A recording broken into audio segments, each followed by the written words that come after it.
ભાવનગર જિલ્લાના આઇકોનિક સ્થળ હાથપ બીચ ખાતે યોગની પ્રતિકૃતિ બની આકર્ષણનું કેન્દ્ર। 11મા આંતરરાષ્ટ્રીય યોગ દિવસની ઉજવણી 21 જૂનના રોજ સમગ્ર વિશ્વની સાથે ગુજરાત તેમજ ભાવનગરમાં પણ આઇકોનિક સ્થળ ખાતે યોગ અભ્યાસ કરવામાં આવ્યો હતો। ત્યારે હાથપ બીચ ખાતે યોગની પ્રતિકૃતિ આકર્ષણનું કેન્દ્ર બની હતી। ભાવનગર જિલ્લાના આઇકોનિક સ્થળ હાથપ બીચ ખાતે શાળાના વિદ્યાર્થીઓ દ્વારા યોગની પ્રતિકૃતિની ડ્રોન તસવીર ખૂબ જ આકર્ષિત રહી હતી।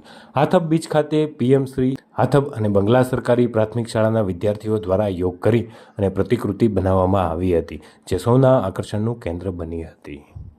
આજે 11મો આંતરરાષ્ટ્રીય યોગ દિવસની ઉજવણી સ્પોર્ટ કોમ્પ્લેક્સ ભાવનગરમાં કરવામાં આવી છે। આ 11મા આંતરરાષ્ટ્રીય યોગ દિવસની દેશવાસીઓને ખૂબ ખૂબ શુભકામનાઓ પાઠવું છું। આ કાર્યક્રમમાં અમારી સાથે ઉપસ્થિત collector Shri Manishkumar, SP, VC, પ્રાંત અધિકારી, બધા અધિકારીઓ સાથે આજે અહીંયા સ્પોર્ટ કોમ્પ્લેક્સ ભાવનગરમાં યોગની ઉજવણી કરી છે। આ યોગની અંદર પોલીસ વિભાગ, દિવ્યાંગજનો, ડૉક્ટર એસોસિએશન અને ભાવેણાવાસીઓ સૌએ આ યોગની અંદર ભાગ લીધો હતો। આદરણીય વડાપ્રધાન શ્રી નરેન્દ્રભાઈ મોદી સાહેબે આજે વિશાખાપટ્ટનમમાં લાખો લોકો એમની સાથે યોગમાં જોડાયા હતા।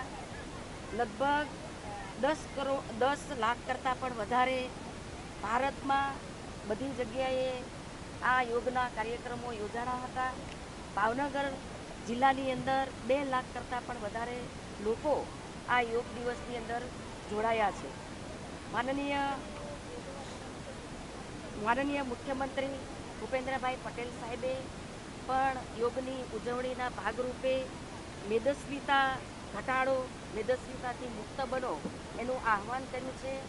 યોગ મટાડે રોગ આ સૂત્રને સાર્થક કરવા માટે માનનીય વડાપ્રધાન નરેન્દ્રભાઈ મોદી સાહેબે આપણા જીવનશૈલીમાં યોગને ઉતારીએ, સ્વસ્થ રહીએ અને ત્યારે જ આપણું ભારત સ્વસ્થ બનશે।